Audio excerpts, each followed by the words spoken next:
Si les parece, vamos arrancando. Bueno, antes que nada, muchas gracias a todos y a todas por venir en este caluroso día de diciembre.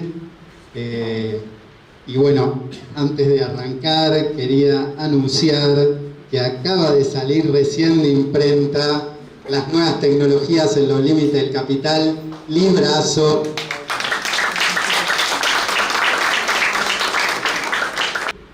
Y bueno, agradecerles que bueno, Ricardo es en parte culpable de que haya escrito el libro. Bueno, Ricardo es politólogo, es autor de varios libros, entre ellos Lo político y la derrota, un contrapunto entre Gramsci y Schmitt, que bueno, quien piense que le robé la idea a Ricardo, efectivamente le robé la idea a Ricardo.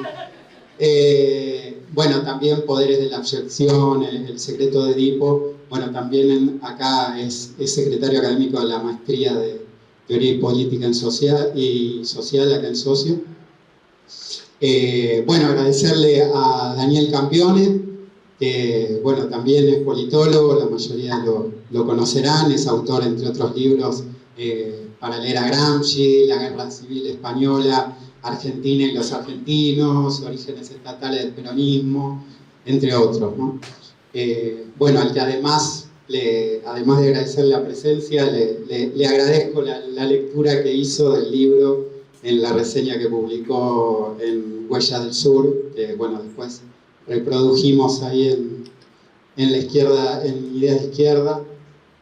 Y bueno, y agradecerle a Claudia Sinati, bueno, amiga y compañera. Claudia dirige la sección de Política Internacional de la Izquierda Diario, bueno, también en su momento la revista Estrategia Internacional, que bueno, fue una revista, por muchos años fue la revista LFT, que es la organización internacional de la que forma parte el PTS, ¿no? Bueno, y autora de diversos trabajos, donde, bueno, en muchos casos cruza Trotsky con Hannah Arendt, Laclos, Zizek, etc. Bueno, varios de los cuales tuvieron influencia en la elaboración de este libro. Así que, bueno, gracias, Claudia. Y bueno, y si les parece, arrancamos. Y Daniel, ¿querés arrancar vos? Bien. Bueno. Bien, buenas tardes a todas y todos. Por supuesto, agradecer la invitación, agradecer la presencia de todos ustedes y a Matías, que ha escrito este libro, me dio a mí la posibilidad de reflexionar sobre ciertas cuestiones de modo diferente, porque realmente es un libro que aporta una mirada muy particular y establece ese contrapunto. Lo ponía en la nota que escribí a modo de comentario. Es un contrapunto no de los más habituales. Es cierto que se te adelantó Ricardo contraponiendo a otras dos figuras, quizás no tan polares, contrapuestas, pero no tan en los extremos, por decirlo de una manera atrozmente simplificadora, como Carl Schmitt y Trotsky, que es Carl Schmitt y Gramsci. Lo primero que me llamó la atención del libro fue una oración, una frase con la que se abre la introducción. La intensidad del antagonismo es un rasgo distintivo de la política. Y ahí me parece que está una clave del libro, que es justamente la reivindicación del carácter antagónico de aquello que Gramsci llamaba la gran política, de lo que también se ha llamado la política agonal, algo radicalmente distinto o muy distinto a la mera administración de lo existente, a la política con minúsculas, a la lucha inmediata por el poder, por el control del aparato del Estado, que no pasa de allí. La teoría burguesa se ha encargado en muchos momentos de cuando conviene, no siempre, negar el carácter antagónico de las contradicciones, negar el antagonismo en los conflictos. Se ha escrito en abundancia sobre la administración del conflicto, convertir el conflicto en un tema administrativo, en un tema de manejo tecnocrático, jurídico, no de confrontación social. Incluso recuerdo hace muchos años un largo artículo que hablaba todo el tiempo de la colaboración conflictiva y hablaba justamente en especial de la colaboración conflictiva entre empleadores y empleados, es decir, el conflicto entre capital y trabajo convertido en una relación colaborativa. Me parece que, como decía, el primer acierto del libro es ubicar en el centro el antagonismo a través de dos figuras en posiciones absolutamente polares, la revolución, el propósito de la revolución y el sostenimiento de la contrarrevolución. Todo esto son simplificaciones, por supuesto, digo, como referencia, en un contexto temporal, político, social y geográfico muy particular, como es el de la República de Weimar. Alemania entre 1918, 1919 y 1933. La inminencia de la revolución proletaria, o mejor sería decir en términos del mismo Trotsky, la realización de una revolución proletaria en el que el partido obrero mayoritario le regala el poder a la burguesía, creo que esto puede ser sostenido en términos bastante aproximados, cerrado por el triunfo de la versión más radical y extrema de la reacción, como podía ser el nazismo. Y en ese contexto, el recorrido de Trotsky va desde la prédica de la revolución, la búsqueda de la unidad del proletariado en la perspectiva revolucionaria, el cortar el camino reformista, el fetichismo constitucional, como escribe alguna vez Trotsky, y lo cita Matías, de los socialdemócratas, que luego se convierte hacia el final de ese periodo en la casi desesperada búsqueda de Trotsky, otra vez de la unidad del proletariado, de la conformación del Frente Único, pero ya no en plan de llevar adelante de inmediato un proceso revolucionario, sino más bien de evitar el advenimiento del fascismo, en su versión nazi. El dramatismo de la intervención de Trotsky en ese proceso que va de 1928 a 1933, que coincide aproximadamente con el ascenso del nazismo, está dado porque él ve la división entre esos dos partidos, el socialdemócrata y el comunista,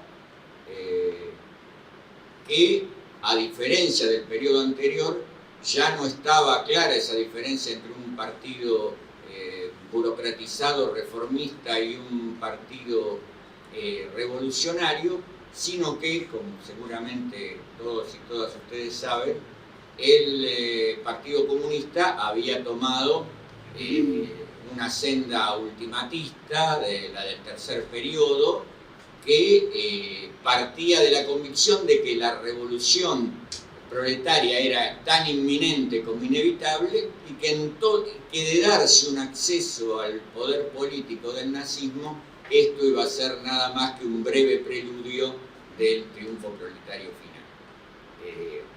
Trotsky interviene claramente contra esto, y dicho sea de paso, eso contribuye a remover ciertos prejuicios.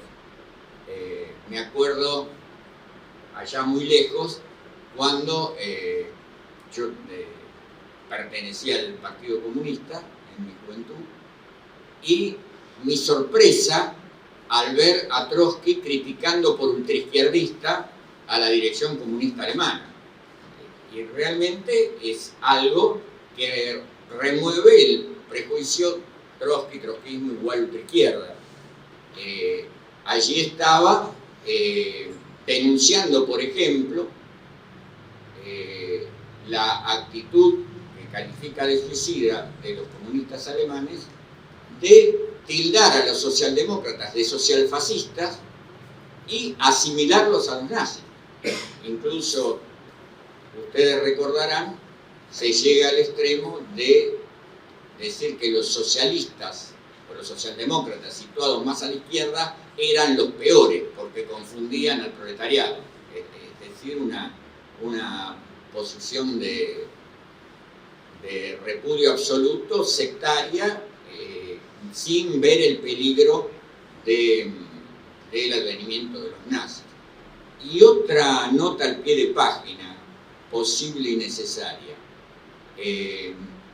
Los comunistas alemanes realizaban un análisis, o por lo menos realizaron en un momento, no sé si lo mantienen hasta el final, de que ya en el gobierno de Brüning, un par de gabinetes antes del ascenso del nazismo al poder, ellos partían de la base de que ya estaba el fascismo en el poder en Alemania.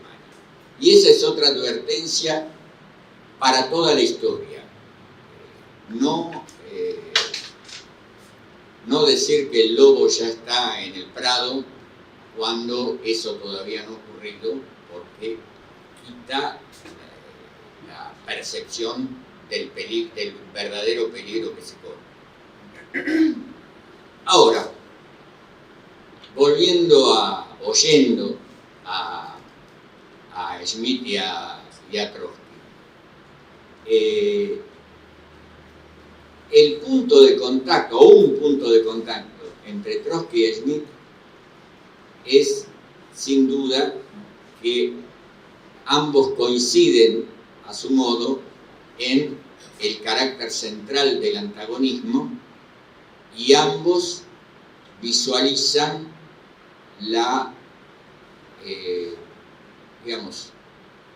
visualizan los enormes límites de la representación política y de la democracia liberal en general y tal como existía en Alemania. La atacan con, obviamente, propósitos contrapuestos, pero Schmitt puede ser leído con provecho como un crítico de la representación política, un crítico del parlamentarismo y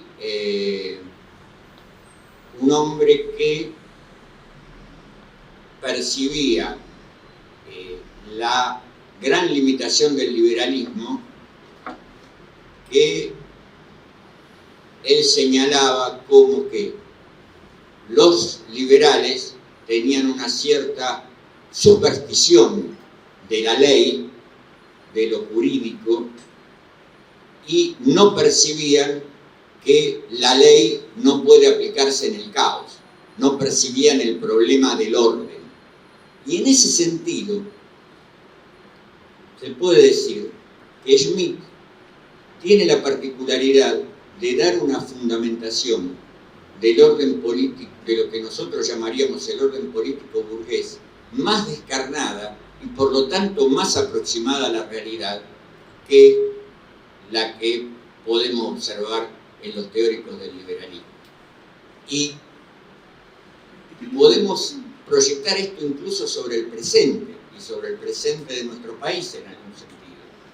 Que cuán rápido se cae el republicanismo, cuán rápido se caen los principios del liberalismo, la división de poderes, las libertades, la vigencia de las libertades públicas, la independencia del poder judicial, cuando se está ante la posibilidad y la pretensión cierta de imponer un orden más afín a los intereses del gran capital. El republicanismo llega hasta allí donde son otros los instrumentos más aprovechables, más útiles para dar la lucha de clases en favor de las ganancias del capital y el aplastamiento del poder de la clase obrera.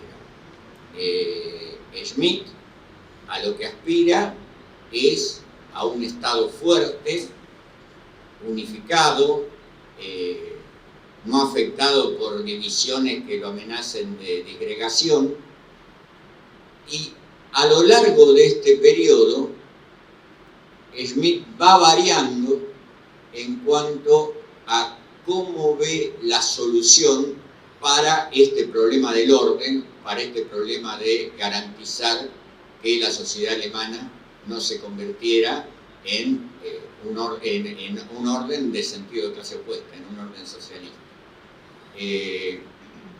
Que no se produjera, Schmitt hablaba sobre todo de guerra civil, no, la idea de que el Estado se viera colapsado y la institucionalidad de Weimar se derrumbara como un castillo de naipes. Schmitt veía desde siempre como algo frágil el orden de la República de Weimar, pero apostaba a que los mecanismos de excepción, soberano es aquel que decide en la situación de excepción, los mecanismos de excepción previstos por la misma Constitución de Weimar permitieran resolver el conflicto en favor del orden estatal y en contra de la eventual rebeldía o movilización revolucionaria.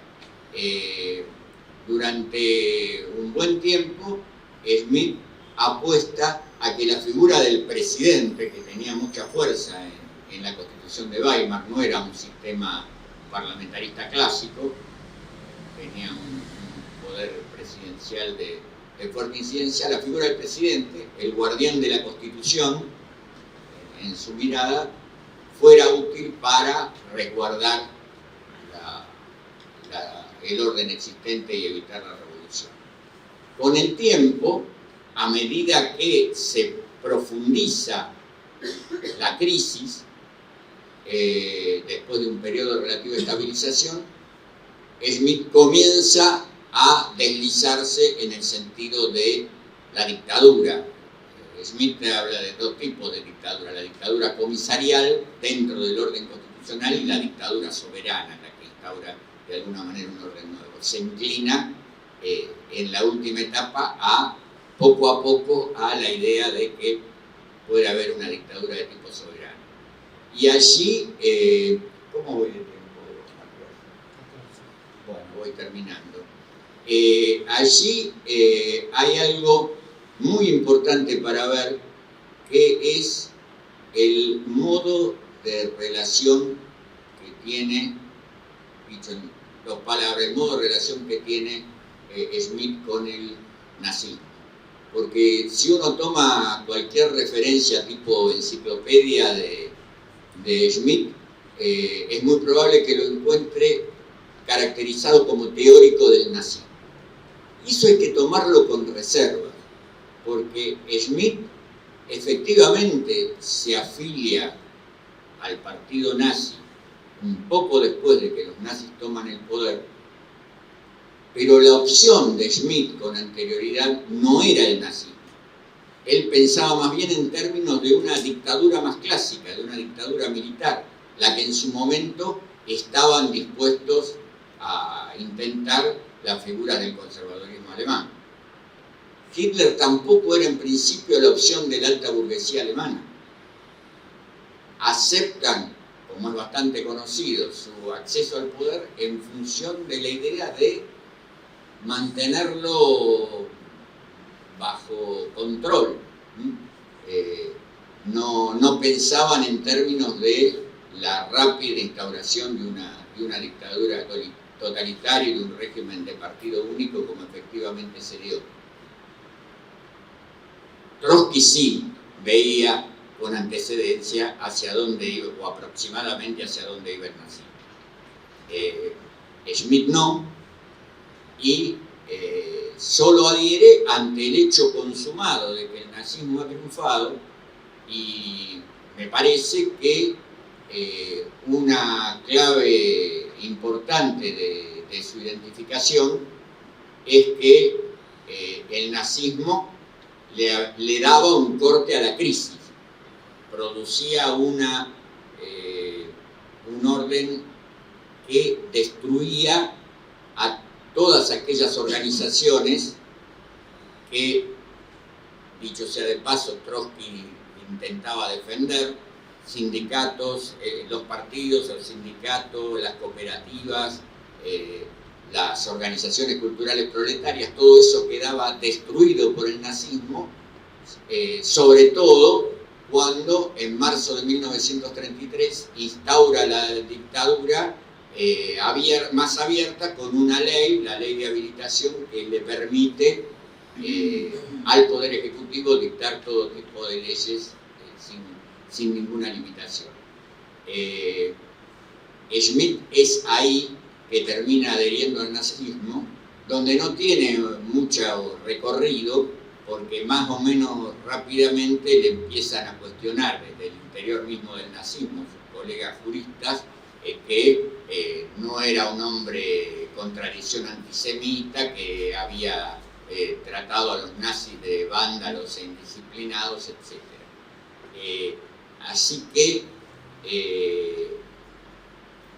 creo que Schmitt no hay que simplificarlo como teórico del nazismo, sino verlo como un exponente de la política de la burguesía, de la política favorable a los intereses del gran capital, pero hay que tomarlo en una mirada no economicista, sino como alguien que trata de situarse en una posición desde arriba y visualizar la mejor forma de defender el orden existente.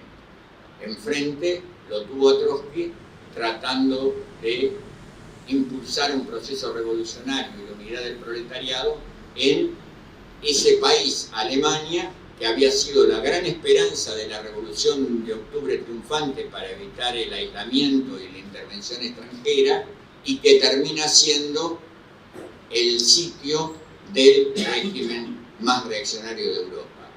El análisis en ese proceso de la contraposición entre Schmitt y Trotsky me parece que es un tema de gran interés, que el libro de Matías toma con solvencia, con equilibrio, con un análisis sereno, no simplificador,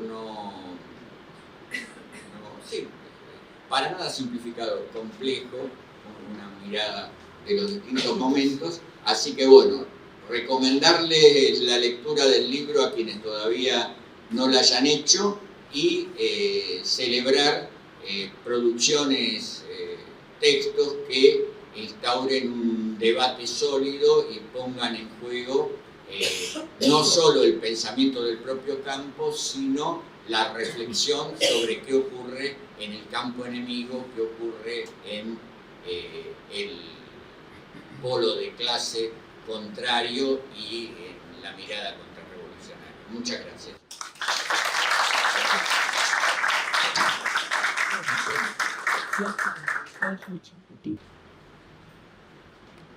Hola, bueno, buenas tardes. Gracias a Matías por haberme invitado a comentar su libro y compartir el panel con dos grandes teóricos de la teoría política. Yo no lo soy, así que comprenderán que la lectura puede tener algunas imprecisiones. Yo, ante todo, quería hacer dos apreciaciones del libro tomado de conjunto, ¿no? Para mí hay un primer mérito, que es poner en lectura textos no solo en su coincidencia cronológica, sino tomando los problemas teórico-políticos que abordan, ¿no? Entonces, ese contrapunto creo que permite ver un pensamiento en acción, ¿no? Como decía Daniel antes, de un estratega de la contrarrevolución que ve cómo responder a la amenaza de la revolución, al fracaso lento pero sostenido del compromiso con el que había terminado la revolución del 18-19, y del otro lado a un estratega de la revolución que sigue ese mismo proceso y analiza, creo que con bastante agudeza, no para hacer una tipología de categorías, la evolución del pre-bonapartismo al bonapartismo fascista, sino para ver qué posibilidad había en cada uno de esos giros, inclusive hasta la victoria final del nazismo, de que el proletariado pudiera ir respondiendo, y en función de eso despliega una serie de tácticas que van retrocediendo con la situación propia del proletariado, tácticas defensivas de frente único, etcétera, pensando siempre que la contrarrevolución no era un fatalismo, ¿está bien? Entonces, yo creo que eso es muy importante porque el otro punto que quería tomar del libro, comentario general del libro, creo que es que a todos los que lo hemos leído, nos sorprendió la actualidad que tiene, ¿no? No porque haya una situación exactamente igual, pero empieza a haber algunos elementos que hacen posible la analogía, ¿no? Y también así como hay muchas diferencias con el periodo en el cual está contextualizado el contrapunto, que hacen también al límite de esa analogía. Pero yo tengo la impresión que la política se está volviendo más en tono schmittiano, ¿no? No sé si Donald Trump ha leído El Guardián de la Constitución, probablemente no, pero sí sus ideólogos, ¿no? Y los neoconservadores norteamericanos formados por Leo Strauss, y bueno, y toda una tradición donde evidentemente hay una crisis de la democracia liberal muy profunda. Y entonces, digo, resuenan muchas de las cosas que leemos en la situación actual, no porque esté a ese punto de agudeza planteados los antagonismos entre revolución y contrarrevolución, que en última instancia es el fondo del contrapunto del libro, pero sí que empieza a haber elementos de una crisis muy importante de la democracia liberal, de intentos bonapartistas, claramente, donde se esfuerzan la constitución y la división de poderes lo máximo posible, y donde empiezan a surgir liderazgos que no sé si tienen la capacidad de ser soberanos, porque tienen límites, no hay reyes, como le dicen a Trump, pero evidentemente hay una tendencia en ese sentido. Entonces, yo creo que si bien el libro es un contrapunto que está contextualizado histórica y geográficamente, y entonces es un ejercicio quizás que hay que tomar con cuidado, no extrapolar conclusiones, evidentemente permite pensar algunas cuestiones y profundizar en la reflexión teórico-política, que me parece que es algo que está muy bueno. Y entonces, digo, en ese sentido, para mí es un aporte a la reflexión, ¿no? A la reflexión en términos estratégicos y políticos. Ahora, yo recuerdo que haber leído hace bastante tiempo una reflexión de Habermas, que él deseaba que Schmitt no entrara tan fácil a la academia anglosajona como había entrado Heidegger y Nietzsche, ¿no? Él opinaba que eso no iba a suceder hacia finales de la década de los 80, evidentemente se equivocó y entró con todo, ¿no? Entonces hay una apropiación que viene de hace varios años, no del sistema, no tomado el pensamiento de Schmitt como en sentido sistemático, pero sí en algunas cuestiones, como bueno, la primera que abre la introducción del libro y lo que plantea Daniel, que es esta recuperación del carácter inherentemente conflictivo y antagónico de lo político, ¿no? Y esa distinción que hay entre lo político como el conflicto fundante y la política como la administración de ese conflicto, y esos momentos donde lo político desborda la política, es decir, donde ya no hay posibilidades de la gestión en términos normales, y es lo que abre los periodos de crisis orgánicas, de crisis de hegemonía y de crisis revolucionaria, ¿no? Entonces, a mí me parece que hasta el final ese contenido, yo fui lectora de Laclau y de Chantal Mouffe, ¿no? Que toma bastante esto, ¿no? Ella tiene un libro que se llama En torno a lo político, donde anuncia que correctamente va a dejar de lado cuestiones morales porque está haciendo teoría científica, y entonces va a tomar lo que considera una definición muy importante de Schmitt frente a lo que ella plantea como la despolitización a la que había llevado la globalización neoliberal, ¿no? Donde se suponía un mundo del cual habían desaparecido los enemigos y el horizonte era la democracia liberal. Entonces, al inicio de esa crisis, ¿no? Que ella ubica, y todos ubicamos en el año 2008 con la crisis capitalista y un poco previamente también, retoma una visión, entiendo yo,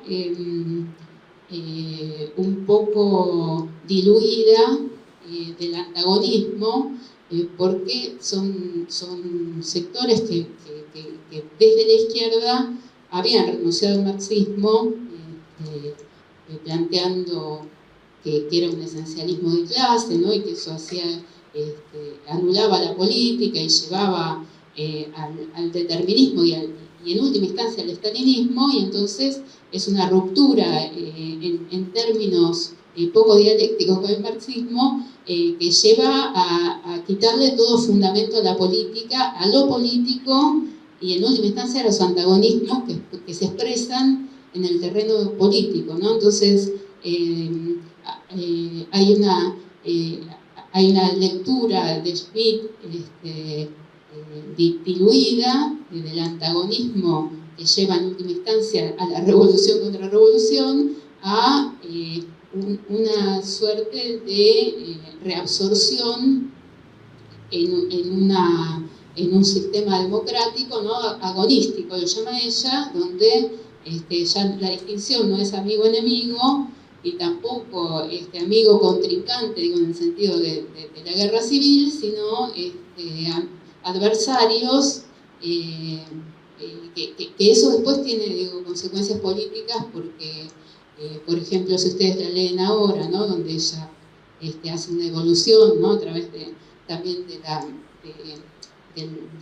la teorización de la razón populista de Laclau, etcétera, hacia el populismo de izquierda. Si ustedes la leen ahora, por ejemplo, ella considera que la extrema derecha no está en el terreno del enemigo, sino del adversario al cual hay que disputarle la hegemonía, ¿no? Entonces digo, son cosas que después tienen consecuencias en la política y en la estrategia que uno tiene, ¿no? Entonces, digo, yo el primer punto que quería referirme era ¿no? A esa recuperación de cuál es el antagonismo en lo político, ¿no? Porque son dos visiones que están referenciadas en las clases sociales, en la defensa del orden burgués por la parte de Schmitt, ¿no? Y en la posibilidad de que se exprese el poder constituyente de la clase mayoritaria de la sociedad a través de una dictadura de clase organizada en Soviet, ¿no? que es la discusión de Trotsky. En ese sentido, digo yo, para mí hay un montón de discusiones muy interesantes. Quería tomar solo algunas porque obviamente para hacer una intervención acotada, de las que más me hicieron pensar, ¿no? La primera es la relación entre el texto de Schmitt de la dictadura y terrorismo y comunismo de Trotsky, ¿no? Donde hay un terreno común de la crítica a la democracia liberal y a los límites que tiene. Y hay una definición, creo yo, que es bastante interesante y clásica de la dictadura, ¿no? Que está despojada del contenido que ha tomado después como dictadura militar, ¿no? Dictadura, digo, en el sentido clásico político, donde inclusive teóricos liberales como Hannah Arendt han reconocido el carácter diferenciado de la dictadura revolucionaria bolchevique, que llamaba ella del comienzo de la primera etapa de la Revolución Rusa, del totalitarismo stalinista, ¿no? Ella hace una diferencia bastante interesante con respecto a la pulverización y atomización de las clases que ejerce tanto el nazismo como el stalinismo, y es la definición específica del totalitarismo, y contra todos los teóricos liberales se niega a decir que la Revolución Rusa y el periodo el primer periodo de la Revolución Rusa había sido un régimen totalitario, ¿no? Entonces, a mí me resultó interesante esa recuperación, ¿no? del sentido político de la dictadura como dictadura de clase y no contradictoria con la democracia, digo, para decirlo sencillamente, es decir, que la dictadura del proletariado no era de ninguna manera contradictoria con la democracia soviética, mediante la cual se expresaba el poder constituyente de la clase trabajadora y su voluntad de construir un orden político y social nuevo, ¿no? La base del Estado obrero. El otro elemento, bueno, entonces voy a ser bien breve. El otro contrapunto que me gustó mucho también es el que se refiere al guardián de la Constitución, ¿no? y a los distintos, a las distintas gradaciones que elabora Trotsky sobre cómo se va asentando un bonapartismo desde el punto de vista burgués, cuanto más dictador parecía más estable, y desde el punto de vista de Trotsky señala el punto débil, ¿no? La inestabilidad que tiene, que es muy importante, digo, también para pensarlo ahora, porque ahora vemos regímenes autoritarios y que avanzan sobre derechos democráticos, etcétera, pero no se basan aún en la base sólida de haber derrotado, bueno, lo que decía Daniel, ¿no? Los elementos que señala Trotsky de democracia proletaria dentro de la estructura del régimen democrático burgués de conjunto, ¿no? Los sindicatos, los partidos independientes de la clase trabajadora, los clubes. Entonces me parece, por lo que planteaba al comienzo, que esa tipología que hace Trotsky no es preciosismo de la teoría política, sino es pensar todavía las contradicciones que hay para que el proletariado pudiera intervenir con la táctica adecuada, ¿no? a la situación en la que se encontraba. Quería mencionar nada más un elemento que me parece fundamental, que es la discusión en torno a los soviets y al poder constituyente, y a la posibilidad de por qué no es fallida de entrada la posibilidad del Estado combinado, ¿no? que hace Trotsky en la discusión de cómo se resuelve la primera etapa de la incorporación de los consejos obreros al orden burgués, y entonces efectivamente es un principio constituyente. Uno es el principio de la representación política en base a la defensa de la propiedad privada, ¿no? Es decir, la incorporación al orden burgués, y el otro es el principio constituyente de una democracia que es una democracia también de los productores y de los consumidores, ¿no? como define Trotsky en la Revolución Traicionada. Y con eso quería terminar, ¿no? Con una reflexión que a mí me hizo pensar bastante. No está en el libro, Matías, es de mi cosecha. Schmitt es un tipo que es un teórico del Estado fuerte, ¿no? Lo que decía Daniel, que siempre está en cuestión, no porque esté cuestionado por la revolución, sino porque, por ejemplo, si ahora mismo uno midiera con esos criterios en la fortaleza del Estado norteamericano, bueno, es una discusión, porque tiene corporaciones que tienen capacidad de dictar política internacional. O sea, hay una relación no lineal y contradictoria entre el Estado que se pone por encima de las contradicciones de los actores sociales particulares, pero que no puede directamente autonomizarse.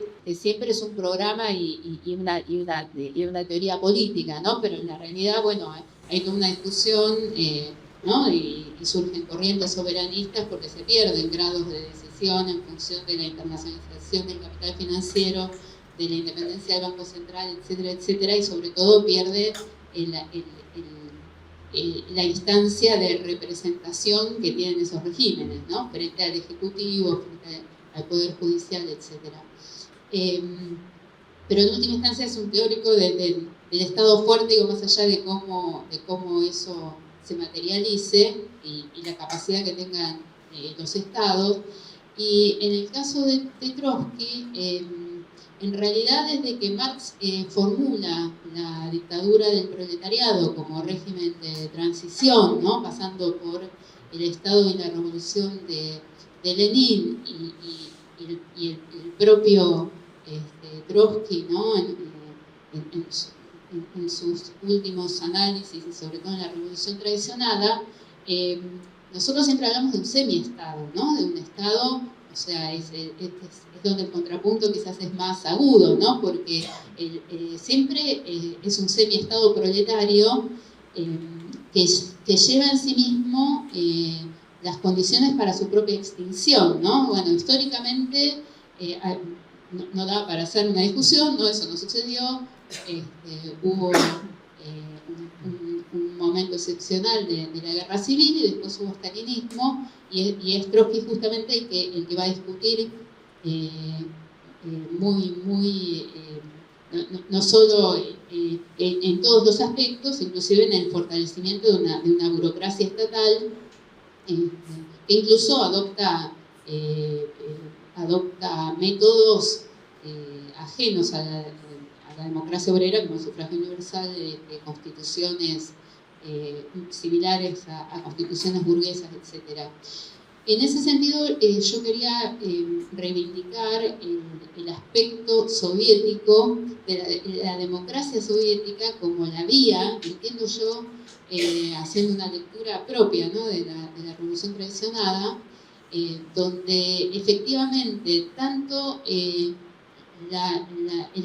lo que creo que llama el multipartidismo soviético, ¿no? Basado, son donde yo veo a nivel de revolución contra revolución la mayor polaridad, ¿no? O sea, en la unidad, en la necesidad de homogeneidad que plantea Schmitt en cuanto a la unidad del Estado, y Trotsky, que plantea efectivamente que hay una heterogeneidad en la clase obrera y en fracciones de clase, ¿no? Y plantea, bueno, Matías pone la cita en el libro, ¿no? Que la clase obrera llega a sus fines comunes a través de la lucha política de sus fracciones, ¿no? Y hace esa relación entre los soviets y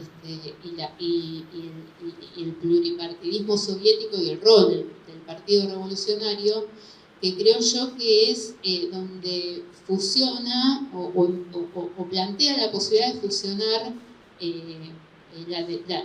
la democracia política con lo que creo que llamaba la democracia de los productores y los consumidores, ¿no? Entonces yo creo que tanto ese aspecto como el carácter internacional de la revolución son al menos las vías que plantea Trotsky en cuanto a qué condiciones harían que ese semi-estado proletario fuera sentando las bases de su propia disolución, ¿no? Después hay toda una discusión sobre el problema del ejército, las milicias, bueno, otras cuestiones, pero lo estoy planteando en términos más abstractos teóricos, ¿no? Bueno, eso. Recomiendo mucho la lectura del libro y felicitaciones, Matías, por el trabajo, que es muy bueno.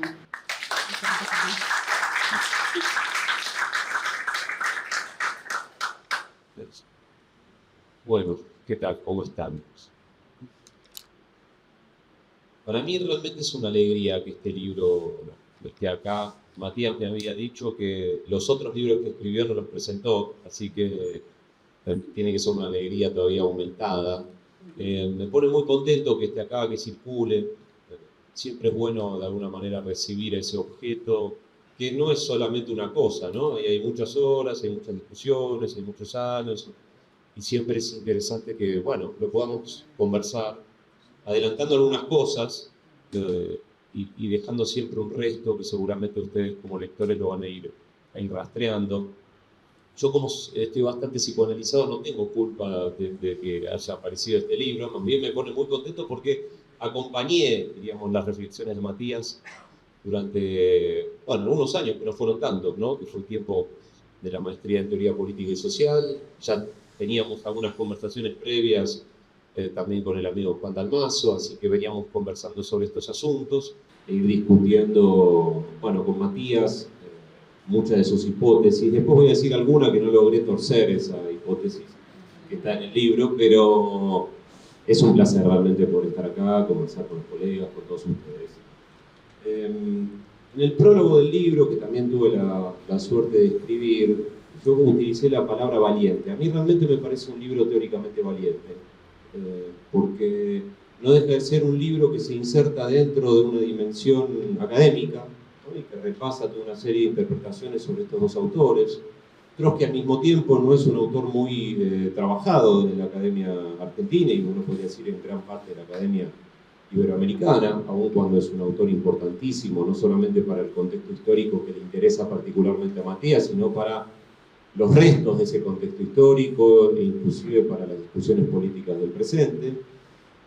Y Schmitt puede ser también un autor que a más de uno le sugiera, bueno, algunas distancias, ¿no? Y sin embargo, de alguna manera yo diría que para pensar lo político en nuestro tiempo, bueno, hay que pasar por eso, ¿no? Hay que pasar por Schmitt, hay que pasar por Trotsky también, hay que pasar, diríamos, por toda esa discusión que aparece en el periodo entre guerras. Claudia mencionaba, y también Daniel, Weimar, la República de Weimar es ese espejo que nos devuelve, ¿no?, una imagen horrorosa, y cada vez lo vemos más cerca, ¿no? Cada vez ya no distinguimos el espejo de la realidad, ¿no? Weimar Matías habla de un laboratorio, ¿no? Pero uno puede encontrar en Weimar una serie de problemáticas nodales para el pensamiento político en sentido amplio, para sus categorías nodales, pero también para sus grandes instituciones, el Estado, los partidos políticos, las nociones de revolución, de contrarrevolución, de socialismo, de capitalismo, la crisis, la relación entre economía y política. Eso yo creo que ese interés por el periodo de entreguerras nos terminó uniendo a Matías para motorizar, y a mí para motorizar este libro, porque realmente lo que hace Matías a partir de la figura del contrapunto es algo más que una comparación, ¿no? Yo quiero destacar esta idea del contrapunto, porque Matías la recupera y al mismo tiempo la lleva a un nivel muy interesante, que no es solamente la idea de comparar autores que se precian de ser antagónicos, que sabemos que son, diríamos, autores que escriben desde bibliotecas distintas, sino que lo hace a los fines de no decirle al lector, ven, esto es lo evidente, sino pensar en el registro de lo que cada uno señala, sostiene y reflexiona sobre una coyuntura clave, el periodo entre guerras europeo, y ver desde ahí qué queda de esa reflexión. Entonces no es simplemente un trabajo que dice yo leí todo esto sobre Schmitt, leí todo esto sobre Trotsky, escribo 4 capitulitos, veo cómo lo pego, una cosa y otra, y hay un libro. No, es realmente un trabajo de reflexión teórico-política que no prescinde de un nivel de abstracción importante desde el punto de vista de las categorías y los conceptos, y que tiene, a mi modo de ver, otro gran mérito, que es siempre ser amable con el lector, ¿no? Siempre estar diciéndole al lector lo que esas categorías poseen desde el punto de vista de su polemicidad, pero también inscribir esas discusiones en elementos muy precisos del contexto histórico, ¿no? Porque creo yo, uno de los elementos más interesantes de este libro, que es un libro de teoría política, ¿no? Es un libro que piensa en el registro de la abstracción teórica, pero entiende muy bien que la política no se da sino a través y en una serie de prácticas sedimentadas, en una serie de discusiones, lo que en este caso Schmitt y Trotsky son portavoces también, ¿no? Uno puede ver en la reconstrucción que Matías hace de Schmitt y de Trotsky, como, lo voy a decir psicoanalíticamente hablando, también Schmitt y Trotsky son hablados por otras discusiones, ¿no? Son hablados por el contexto, son hablados por una serie de referencias, son hablados por una serie de grandes pensadores, ¿no? Obviamente uno puede pensar en Marx, desde ya, ¿no? Schmitt es un gran polemista de Marx y Trotsky es un gran lector de Marx. Pero no es solamente Marx, ¿no? Uno puede encontrar Hegel, uno puede encontrar una serie de referencias en boca de Trotsky, en boca de Schmitt, y cómo Matías las motoriza, es muy interesante. Entonces, es un trabajo muy fino desde el punto de vista del esquema que tiene en la cabeza y que desarrolla para analizar a estos dos autores. Y es muy fino también, insisto, porque el contrapunto no es solo una comparación, hay que pensar lo que queda del contrapunto, ¿no? Porque si pensamos en la figura de la música, el contrapunto no es muy armónico, ¿no? Más bien, uno puede pensar en las disonancias del contrapunto o en la oposición del contrapunto. Entonces ahí no hay una suerte de articulación muy armónica, el libro no plantea eso, no quiere conciliar a uno con el otro, no quiere, que sería muy ficcional, sería ciencia ficción, pero no quiere tampoco trotskiear a Schmitt o schmitterizar a Trotsky, no se plantean esos dilemas que quizás a veces como lectores buscamos, ¿no? Más bien lo que piensa es lo que queda del ejercicio del contrapunto para pensar la política, informada por la historia, pero también en las polaridades del presente. Entonces yo lo felicito a Matías por ese ejercicio tan interesante y valiente, insisto, porque se adentra sobre grandes discusiones del pensamiento político y las actualiza. Tiene otro mérito también, cita y discute a todos. Ese es un gran mérito que muchas veces en la academia o en el espacio intelectual argentino a veces nos olvidamos de hacerlo, ¿no? Reconoce, recupera y critica, ¿no? De alguna manera, a veces entre el desconocimiento, la dimensión tan ingenua de las discusiones teóricas y al mismo tiempo no querer pelearse con nadie, bueno, Matías hace todo eso y lo hace muy bien, ¿no? Y lo hace siempre poniendo el interés en el ejercicio contrapuntístico, en lo que queda de esa tensión entre revolución y contrarrevolución. Por lo tanto, no hay nada que parezca que esté ahí casualmente. Hay 2 o 3 marcas que a mí me gustaría destacar, adicionales a lo que ya he dicho. Una es la idea de intensidad, que también apareció anteriormente en la mesa.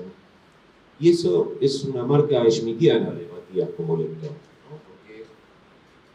Porque no es un libro que piensa lo político sin más, o que busca definir a lo político. Lo que hace es pensar la intensidad de lo político. Y eso es imposible para la teoría, porque la teoría no tiene posibilidad de pensar los grados de intensidad, porque hay algo de la contingencia que desborda la posibilidad de la teoría.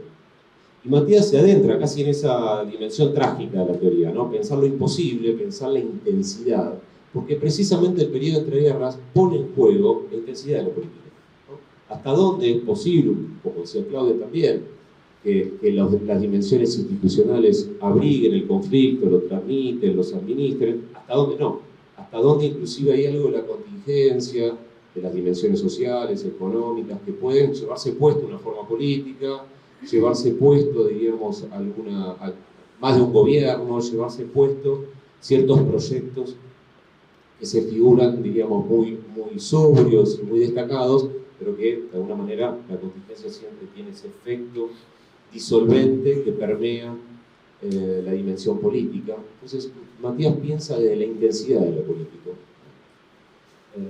Y ahí, indudablemente, aparece otro autor que yo diría no es un autor más del contrapunto, pero es un autor que está mirando esa escena, y no es un contemporáneo ni de Schmitt ni de Trotsky, pero es alguien a quien yo creo que Matías tiene en la mesita de luz, que es Clausewitz, ¿no? Clausewitz es la tercera figura, que también él ha trabajado mucho en otros lados, Matías, ¿no? Y también se ha adentrado en otro de los temas desagradables del pensamiento político, ¿no? Que es la guerra, ¿no? Inclusive hay autoras, hoy hablaba de Arendt, ¿no? Que ahí donde aparece la guerra, la violencia, eso ya no es política, ¿no? En una simplificación muy curiosa de la reflexión política, ¿no? En una suerte de querer conjurar en la teoría lo que sucede en la práctica, ¿no? Un gesto muy interesante y muy problemático. Y Clausewitz aparece hacia el final del libro, ¿no? En ese momento de concluir, pero está en todo el libro, ¿no? Porque ahí está siempre operando la idea de cómo se articula la política y la guerra, y al mismo tiempo cómo pensar la guerra en su faz civil, o esa distinción también propia del mundo militar y de la sociología de la guerra civil y la guerra internacional. Entonces, el contrapunto es entre Schmitt y Trotsky, pero está Clausewitz ahí mirando la escena, ¿no? Y Matías, de alguna manera, mete siempre a Clausewitz. Después nos lo dice hacia el final, pero uno que conoce a Matías y conoce sus trabajos va encontrando cómo Clausewitz está todo el tiempo casi puntuando la escritura de Matías, ¿no? Porque aparecen tópicos clausewitzianos una y otra vez, que son fundamentales. De modo que también celebro la aparición de Clausewitz en el libro, que por otro lado es un autor que ha sido muy recuperado en el pensamiento político argentino, ¿no? Más allá de por momentos nos olvidamos inclusive en esta facultad, ¿no? Pensemos en Rositner, en Marí, ¿no? Toda una serie de profesores de nuestra casa de estudio que han recuperado muchísimo a Clausewitz junto a otros autores para pensar la subjetividad de la época, para pensar la democracia de la derrota, para pensar el fracaso de la lucha armada de los 60 y los 70. Entonces, Clausewitz es una figura muy relevante del trabajo. Nos tenemos que volver a encontrar unos meses y me van a decir si les parece también que lo es, ¿no? Porque uno lo encuentra hacia el final, pero insisto, atraviesa todo. Y una nota más, también, digamos, crítica, pero porque demuestra que estamos dialogando con Matías, ¿no? Yo creo que no se trata tanto del bonapartismo. Me parece que hay otro punto, y esto lo marco porque me parece que es importante para nuestro contexto, porque de alguna manera me parece que Schmitt podría utilizar la teoría bonapartista, ¿no? Sería una gran provocación de su parte, porque siempre está discutiendo con marxismo. Pero me parece que Schmitt no cae en pensar el poder neutral como bonapartismo, o pensar la intervención del presidente, un poco por lo que decía Daniel, porque el decisor tiene que decidir. Lo peor que hay para la política en un contexto de crisis es que no se decida, ¿no? Y ese es el gran problema que tiene el liberalismo, dice Schmitt, que ante la gravedad de los tiempos no quiere decidir, ¿no? Y la peor decisión es la que no se toma, la mejor decisión es la que se toma. Y me parece que hay algo de la comprensión de Schmitt por fuera de la lógica del bonapartismo, que es, hace falta una decisión y no una administración de las tensiones. Entonces me parece que ese es un rasgo fundamental del pensamiento schmittiano. La cúspide de la representación política tiene que decidir. Y eso es una función, y eso es una diferencia inclusive vinculada a otro autor como Weber, ¿no? Que pensaba siempre la decisión vinculada con una lógica del carisma. En Schmitt no se puede pensar la política sin la decisión. Quien no decide no está haciendo política. Y me parece que ahí hay un elemento interesante también para pensar nuestra época y para pensar las posibilidades de la decisión en un mundo en el cual cada vez parece más difícil decidir, ¿no? Porque está todo tan prefigurado y al mismo tiempo hay poderes que intervienen tanto en la esfera de la autonomía, supuesta autonomía de lo político, que pone en discusión eso, ¿no? Me parece que quizás estamos más ante un tiempo bonapartista ahora, ¿no? O estamos ante un tiempo en el cual la decisión se revela tan arbitraria que parece tensionar, diríamos, la relación entre revolución y contrarrevolución. De modo que quería marcar este matiz, pero porque ahora quiero escucharlo a Matías, que diga algo, para seguir conversando en el futuro, en algún que otro café. Quiero felicitarlo enormemente por el trabajo, además se lo escribió en muy poco tiempo. El libro es un gran libro, yo celebro que esté circulando entre nosotros y ojalá que de esta reunión surjan reseñas, surjan otras discusiones y por qué no también algún tomo 2 sobre este contrapunto.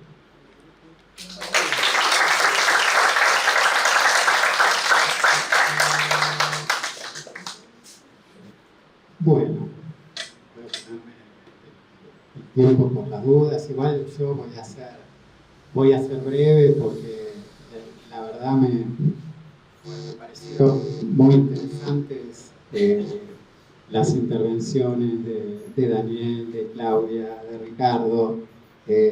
Bueno, les agradezco mucho la lectura del libro y bueno, y también las cuestiones que fueron marcando porque bueno, de algún modo son el ida y vuelta, digamos, que uno está esperando para continuar la reflexión.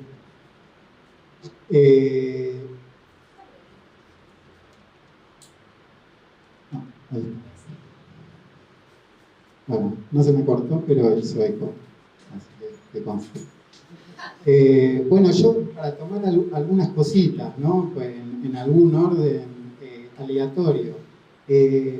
No, primero por lo que decía Daniel, ¿no? Esto de las figuras polares, digamos, y la cuestión de comparar dos figuras, digamos, que están en lados opuestos de la barricada, ¿no?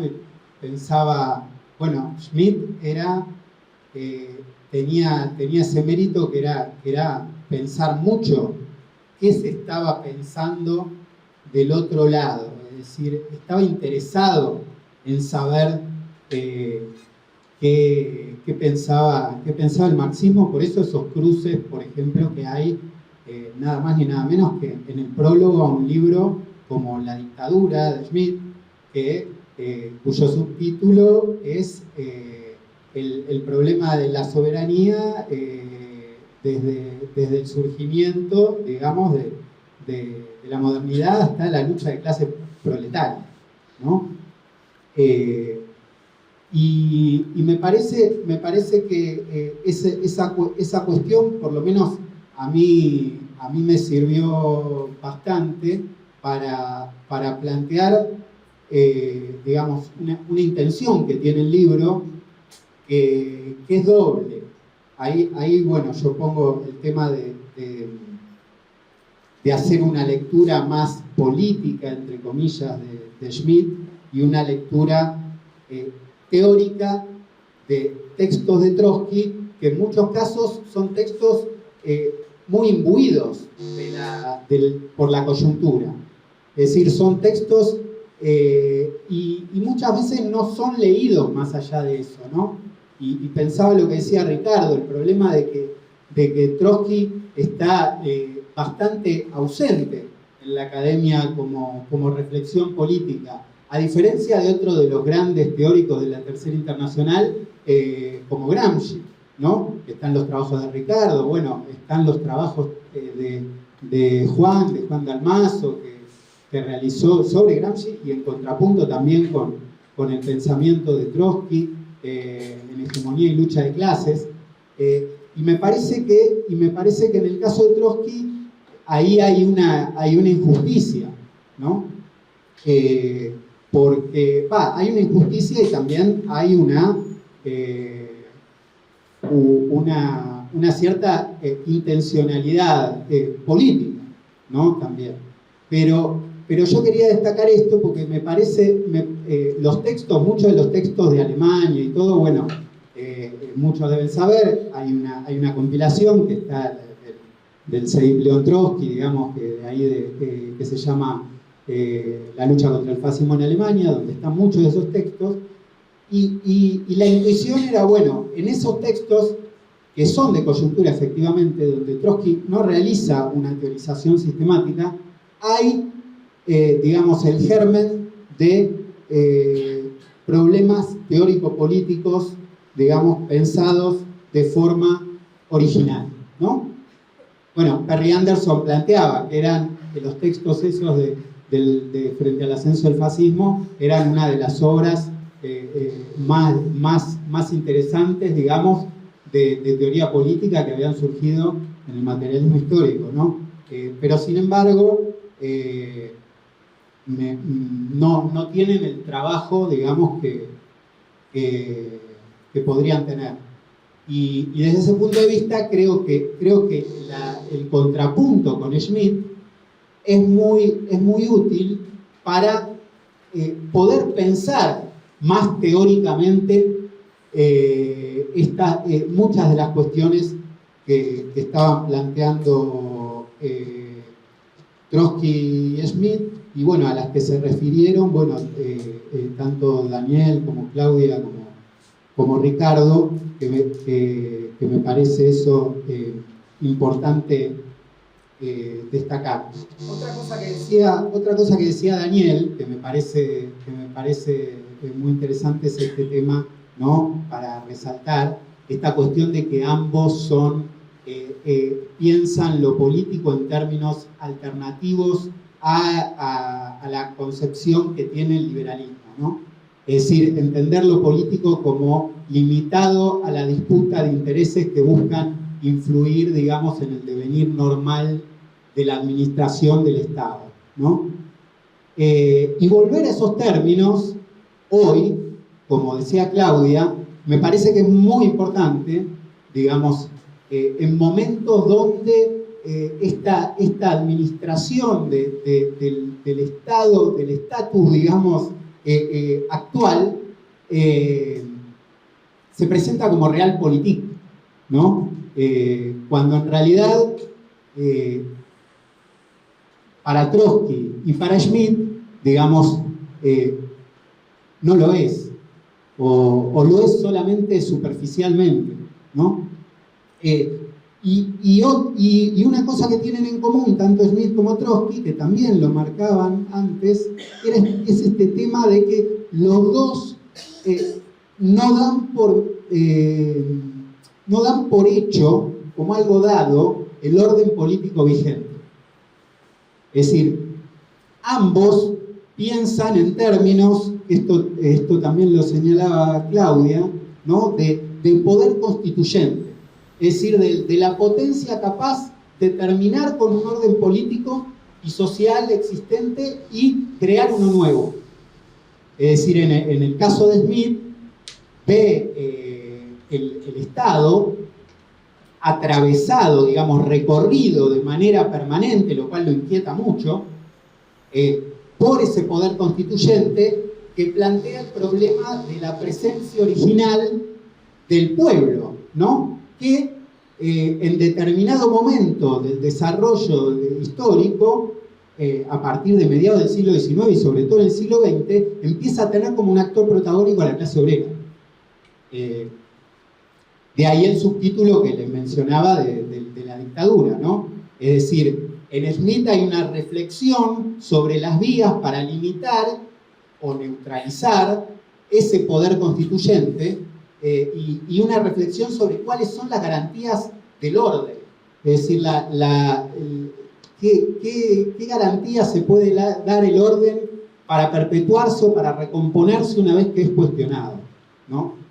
Y un elemento muy importante que también señalaban tanto Daniel como Claudia es este tema de esto que retoma Schmitt de las organizaciones poderosas, ¿no? que se desarrollan al interior de la sociedad. Es decir, hay un problema que en determinado momento del desarrollo del capitalismo, es decir, surge, deja de estar el Estado abstracto, diría Marx, por arriba, y una sociedad civil de individuos simplemente por abajo, y empieza a constituirse una serie de organizaciones poderosas, digamos, que de algún modo, que para Smith significan un peligro para la unidad del Estado. Y un peligro tal que puede llevar a la guerra civil, ¿no? Y esto es muy importante por lo que decía Ricardo del problema de la guerra. Es decir, porque Smith está pensando que el Estado, que al interior no puede haber organizaciones, digamos, que pidan fidelidad pero no otorguen protección, diría Smith, ¿no? Organizaciones dentro de esa unidad estatal que pongan en peligro su unidad, porque el Estado tiene que estar unido y tiene que haber homogeneidad interna frente al enemigo exterior y la posibilidad de librar guerras con otros estados. Es decir, el problema de la política interna y el problema de la guerra son dos problemas que van juntos en este sentido, ¿no? Y en el caso de Trotsky vemos lo inverso. Es decir, hay un hilo conductor en el pensamiento de Trotsky, que es cómo ese poder constituyente que había surgido en la Revolución Alemana se organiza en torno a la clase trabajadora y logra quebrar esa unidad del Estado y hacerse del poder, ¿no? Estas organizaciones que tanto, digamos, inquietaban a Smith, que son los partidos obreros, los sindicatos, los comités de fábrica, los clubes obreros, las cooperativas, en las que Smith ve justamente un peligro. Bueno, Trotsky las piensa como baluartes de la democracia proletaria esenciales para la revolución.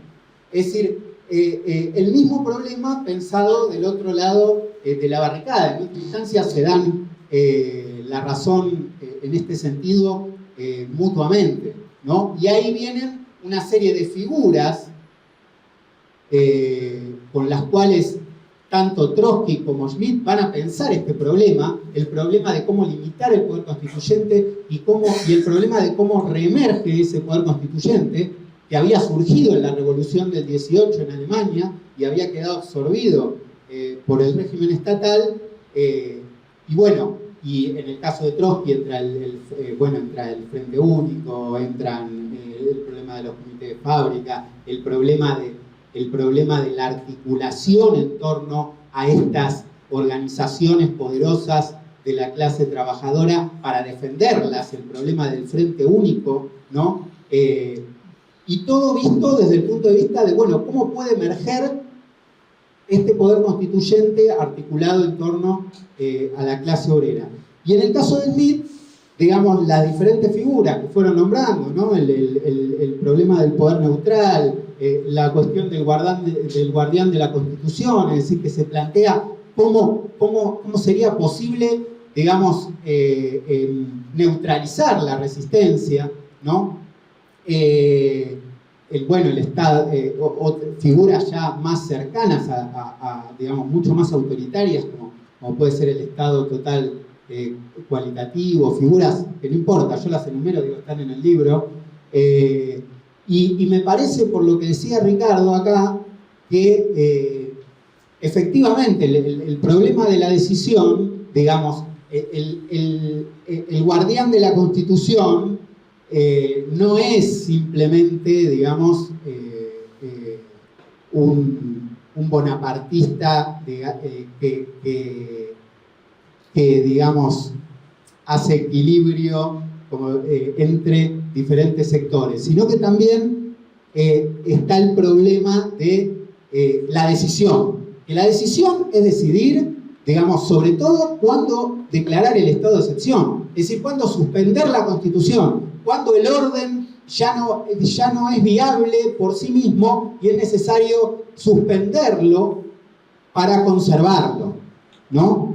Y ahí efectivamente hay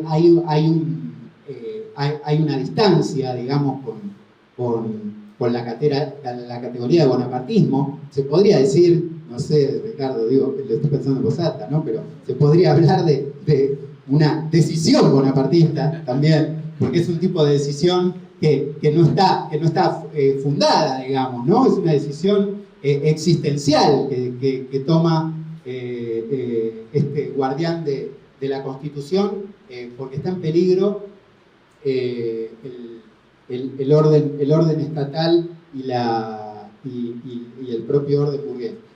Y en esto de Trotsky, del poder constituyente, digamos, todas estas figuras que tienen que ver con la articulación de un nuevo poder constituyente como el Frente Único, digamos, y esto yo lo resalto en el libro y me parece importante esta definición de Trotsky que piensa el problema de los soviets o de los consejos, como los Räte en Alemania, que bueno, es todo lo mismo,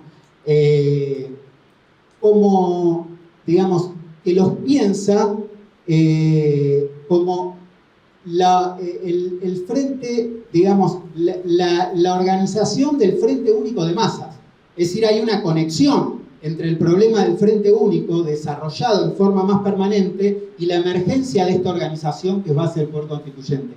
Y ahí entra, me parece también, lo que señalaba Claudia, que me parece muy importante para destacar, que en este poder constituyente de la clase trabajadora, que en última instancia, digamos, que pretende convertirse en un nuevo Estado, es decir, no es simplemente instrumentalizar el aparato del Estado existente, sino que lograr que ese poder constituyente emerja como poder estatal, digamos,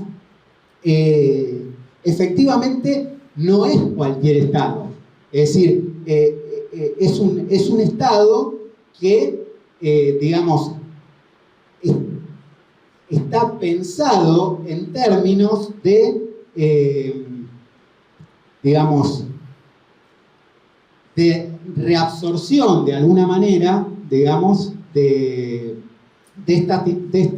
estas instituciones como instituciones organizadoras de la sociedad, pero que ya no necesiten tener un carácter estatal, que para mí no necesariamente significa, digamos, acá hay toda una discusión, digamos, si tiene un carácter político o no. Yo creo que se puede hablar de que tiene un carácter político aunque no sea estatal, digamos, en el sentido de lo político entendido como lo que organiza como la organización de la sociedad, de la comunidad común, ¿no? Y me parece que en ese sentido, bueno, obviamente hay una diferencia de plano con cualquier planteo de Schmitt, y creo que, bueno, ese punto es muy importante y creo que bueno, son cosas que me parece que da para pensar, y tal vez para cerrar, porque no quiero copar la palabra, que me parece que por la actualidad que señalaba Claudia y bueno, también Daniel, yo creo que hay una forma acá también de pensar el problema de la actualidad, de este problema de cómo emerge ese poder. Se habla mucho de enfrentar a la derecha, digamos, ¿no? Pero el problema es que a la derecha no se la puede enfrentar con una visión, digamos, liberal, si se quiere, de lo político como administración de lo existente. Sino, si verdaderamente este poder constituyente emerge o no. Es decir, por eso Schmitt estaba tan preocupado por si emerge o no el poder constituyente. No importaba que gobierne la socialdemocracia. Incluso Schmitt elogia al presidente Ebert, que era el presidente socialdemócrata. Lo considera un ejemplo de cómo se manejan los conflictos. No ve problema en eso. El verdadero problema que ve es si esa resistencia, si ese conflicto se transforma en organización y se transforma en el germen de ese poder constituyente, que es lo que verdaderamente puede poner en peligro la dominación de la burguesía y del Estado capitalista. Bueno, eso nomás. Gracias.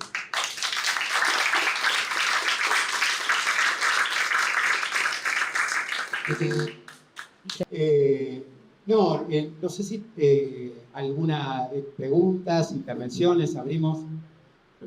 Ahí está. No, mira, porque esto es muy interesante, porque son cosas que vengo pensando y mi contacto con Schmitt es alrededor de un texto que es Teoría del Partisano. Si yo mal no recuerdo, lo que plantea es que vivimos hablando del escrito de la década del 60, lo que plantea es que en la época de la guerra civil mundial.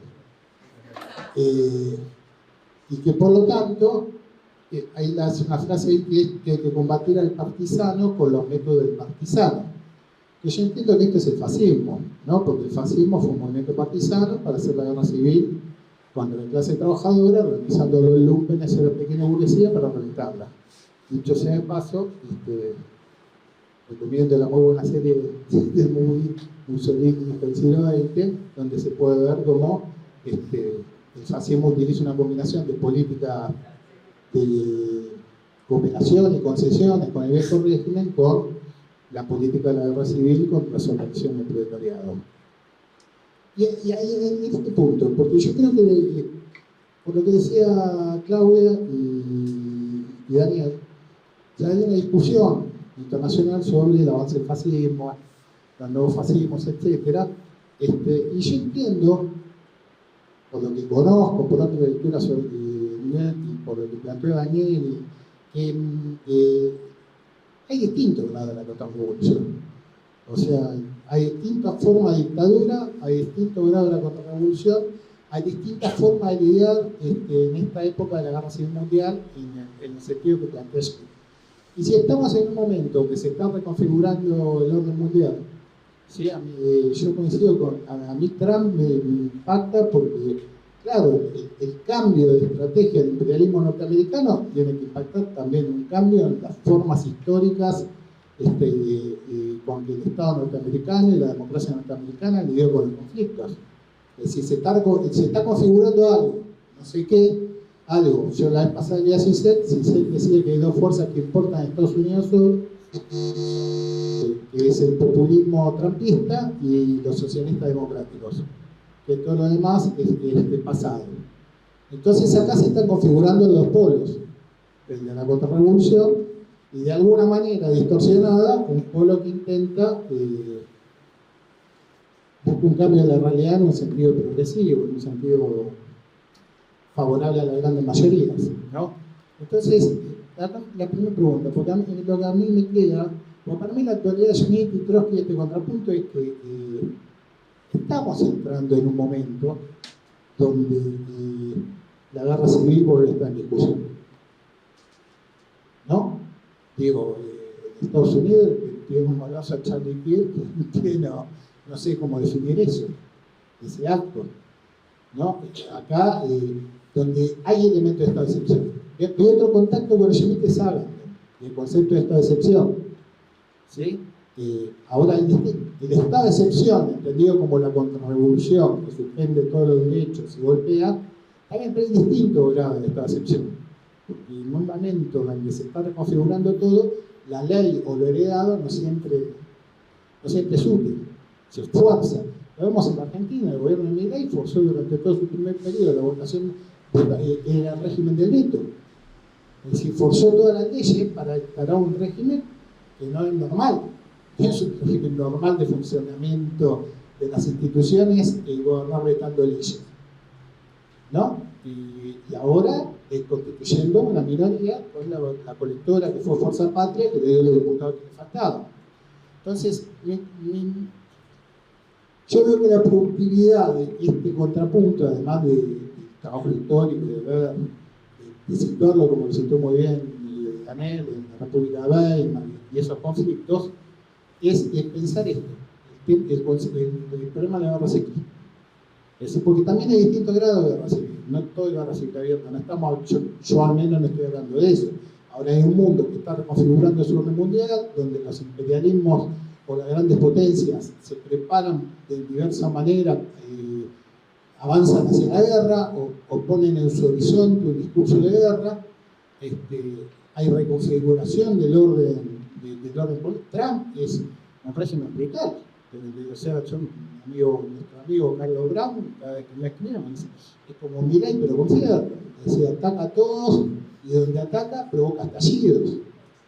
Yo no sé si es, no soy tan seguidor de la política norteamericana. Lo que sí veo es que hay un conflicto ahí, que la posibilidad, que la amenaza, y hay amenazas revolucionarias, porque no es que es fácil estar. Donde hay en Europa ahora es un movimiento de masa oposición a la guerra palestina. En Estados Unidos hubo una gran reunión de inmigrantes. La misma votación de Mandami se puede leer como una expresión distorsionada de tendencias a enfrentar el trumpismo, todavía con los viejos medios, pero que puede llevar a nuevos tipos de enfrentamientos. Entonces mi interés, o lo que a mí me está moviendo, porque claro, Smith escribió en los 60, en el auge de la revolución. Hoy no estamos en el auge de la revolución. Lo que pareciera, lo que provoca la guerra es la contrarrevolución en realidad. Lo que tenéis es un programa de guerra de los grandes capitalistas contra la clase trabajadora y los pueblos del mundo, en particular del imperialismo yanqui en América Latina, que es una línea provocadora.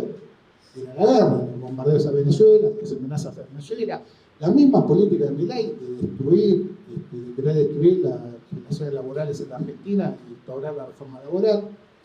Qué sé yo, vos hablabas recién de las organizaciones de masas que querían. Claro, a su pesar, los sindicatos de la Argentina siguen siendo expresión de esa democracia proletaria y un freno para los intentos de avance de patronal. Por algo los quieren hacer mierda. Ahora, el problema que tiene es que los dirigentes que tienen son los dirigentes de la red política. Cuando la red política ha desaparecido, porque si hay algo que caracteriza a Trump, Milei y a estos tipos es la intensidad, no la moderación, no la administración del existente, sino usar los recursos existentes para forzar las relaciones de fuerza más allá. Entonces, quería rescatar eso, porque eso es lo que me quedó de todo lo que ustedes dijeron, y me preguntaba cómo pensar este tema hoy.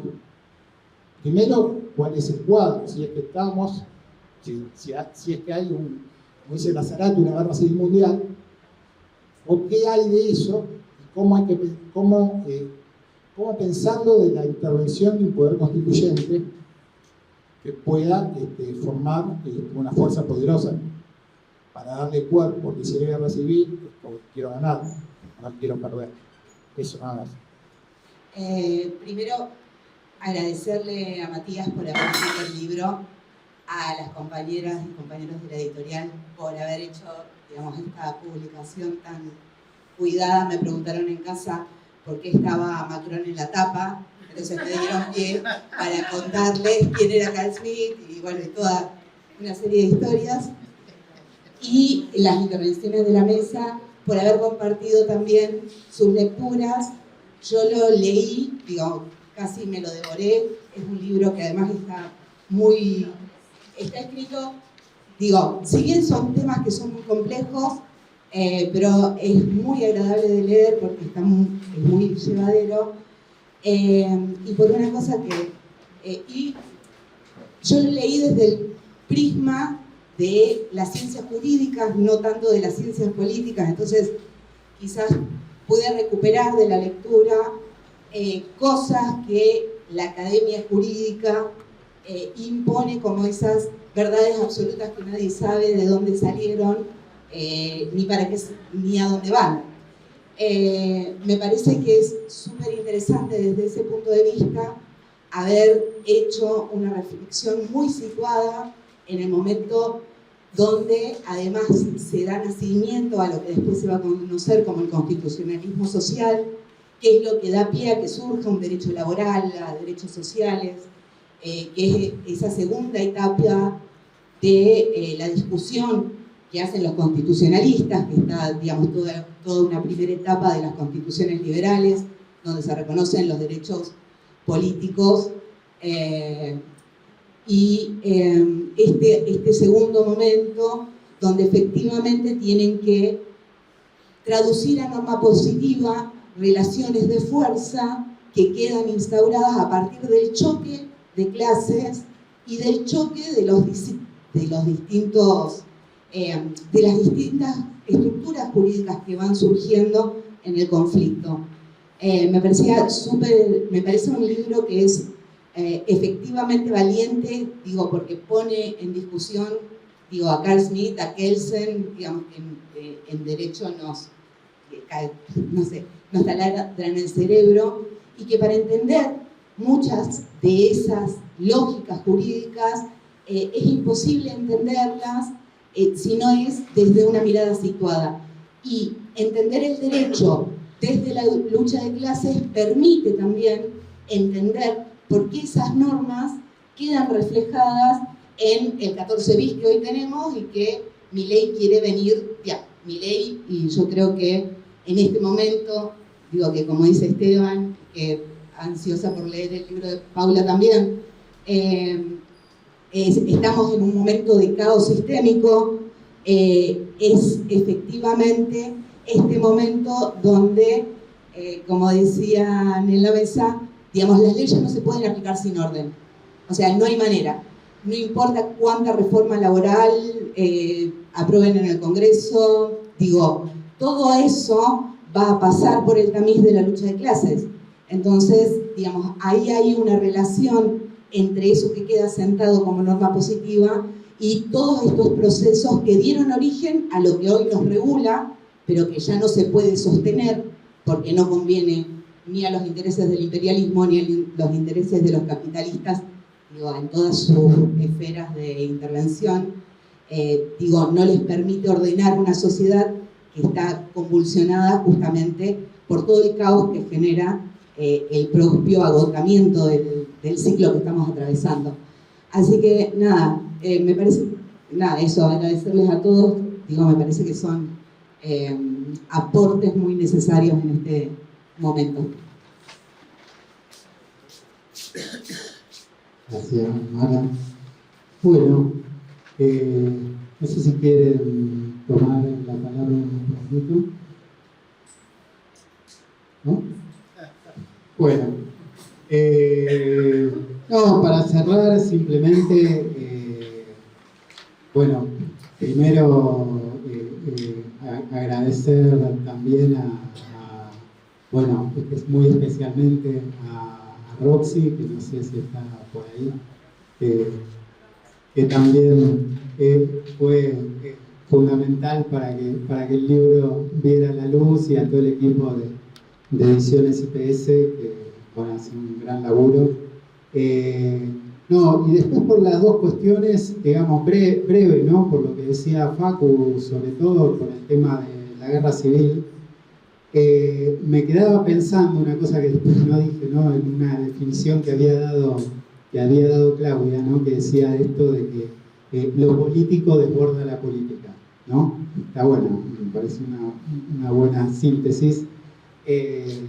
Y eso es lo que, digamos, si uno puede decir, bueno, hay muchas cosas que cambiaron de esa época a esta, pero tampoco es que, digamos, estamos en un mundo que no tiene nada que ver, y pensaba en la movilización que hubo de la juventud, de miles de jóvenes, para bloquear el Congreso de Refundación de la Juventud de Alternativa por Alemania en Alemania, ¿no? La Alternativa por Alemania, que es la extrema derecha ahí en Alemania, con sectores protonazis, ¿no?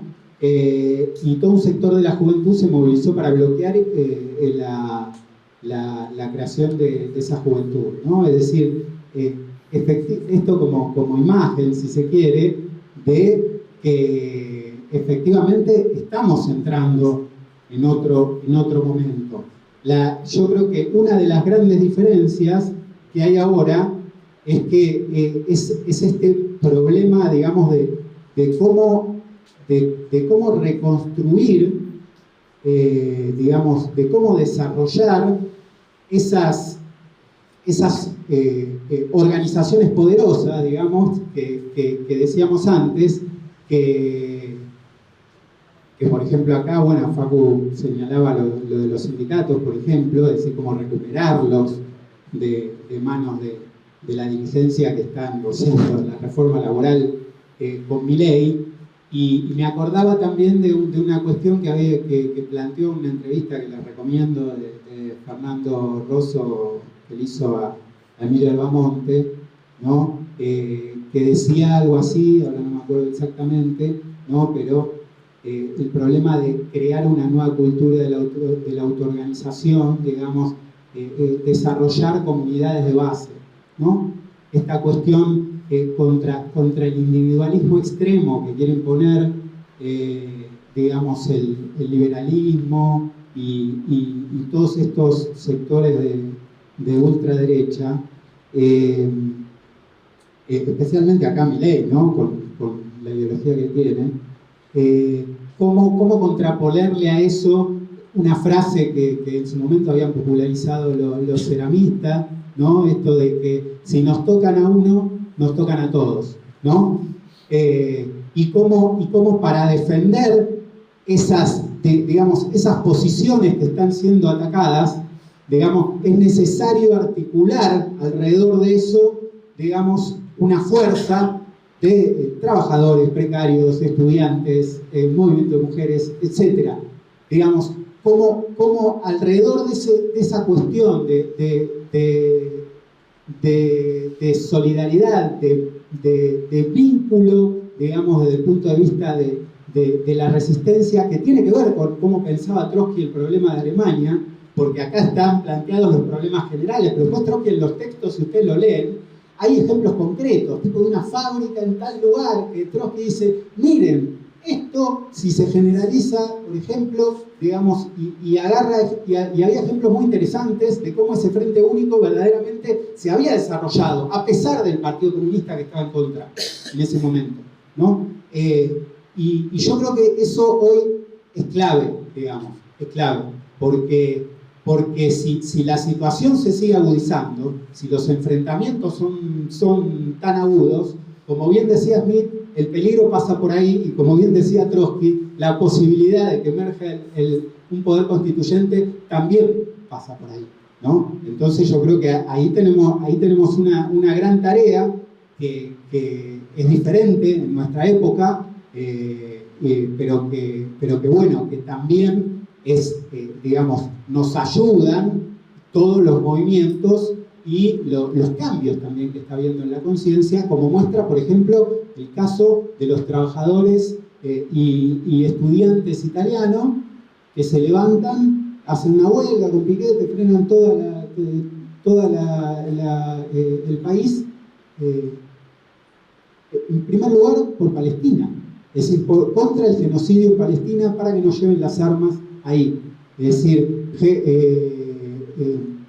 y eso, ese concepto, digamos, que está ahí, creo que es un norte para prepararse para lo que se viene, que ya todo el extremo centro, todo lo que decía Tariq Ali, digamos, bueno, como Claudia nombraba a Chantal Mouffe, etc. Bueno, todo eso en algún sentido es música del pasado.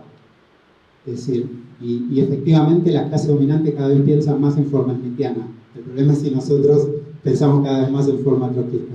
Bueno, gracias a todos por